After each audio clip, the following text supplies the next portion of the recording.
ghairihi, air itu suci tapi tidak mensucikan. Apa itu air yang suci tapi tidak mensucikan? Artinya tidak bisa digunakan wudhu, tidak bisa digunakan untuk mandi, yaitu wahuwal ma'ul musta'mal, yaitu air musta'mal fi rafi hadatin au izalatin najisin, air yang sudah digunakan untuk menghilangkan hadas atau untuk menghilangkan najis. Artinya ketika kita berwudu, air yang jatuh dari area badan kita, dari wajah kita, dari tangan kita, dari kaki kita, itu dianggap disebut air mustakmal, air yang sudah digunakan. Maka ketika air itu sudah jatuh ada di semisal diwadahi, maka air ini tidak boleh digunakan bersuci lagi, tidak boleh digunakan untuk wudhu lagi, tidak boleh digunakan untuk mandi lagi, karena hukumnya suci tapi tidak mensucikan. Atau air yang digunakan untuk menghilangkan najis, misal di lantai rumah kita ada kotoran, dibersihkan pakai air. Nah, tapi ketika kita mensucikan kotoran, misal itu kotoran ayam, kotoran kucing, cara mensucikannya dengan mengambil barangnya terlebih dahulu, barangnya atau kotorannya diambil, dibuang sampai tidak ada rasa bau dan warnanya. Baru kalau kotorannya kucing itu sudah dibersihkan, baru disiram pakai air, maka hukumnya suci. Itu cara mensucikan lantai atau baju yang terkena kotoran kucing maupun kotoran ayam, kotoran manusia dan lain-lain.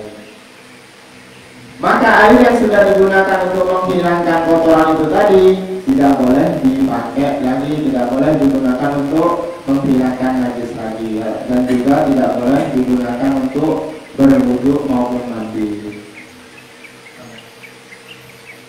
Sudah ya? Mungkin cukup daripada kajian pada sore hari ini. Semoga bermanfaat dan barokah, dan apa yang kami sampaikan bisa dipahami, bisa dimengerti, dan juga bisa dihafal mengenai macam-macam air itu. Kami tutup dengan doa. Wallahu a'lam bishawab. Ada yang bertanya satu orang. Yang mau bertanya tentang air.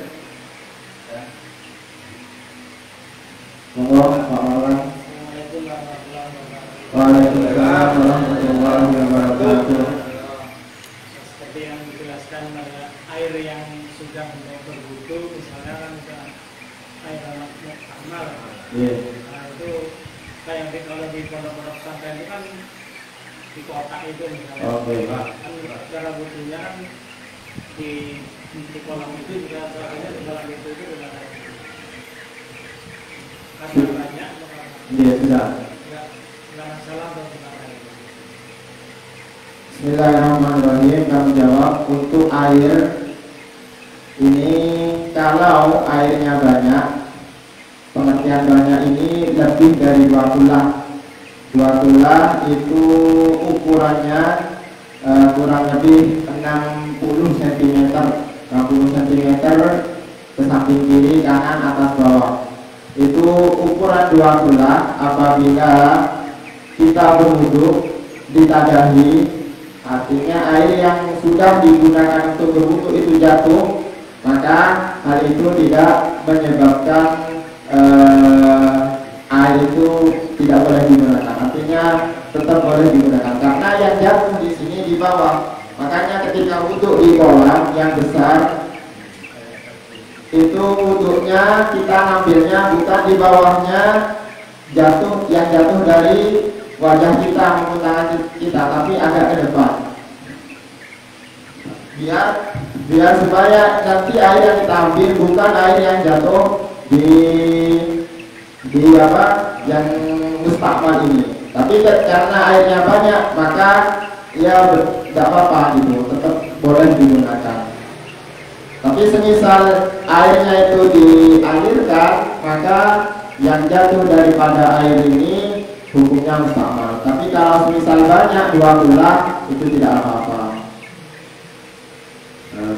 misalnya di pondok-pondok atau di kolam renang, misal kita mau wudhu, berenang sambil berwudhu, maka tidak apa-apa. Sekalipun airnya jatuh, tetap tapi ngambilnya di depannya wajah kita, bukan di bawah yang baru kita wudhu tersebut. Seperti itu Pak. Ustaz, kalau di kampung-kampung sumber itu kan ngalir, ada bornya. Jadi kalau kolam renang kan nggak menutup kemungkinan orang itu ada kencing di dalam. Itu kok ketawa Pak Kandis.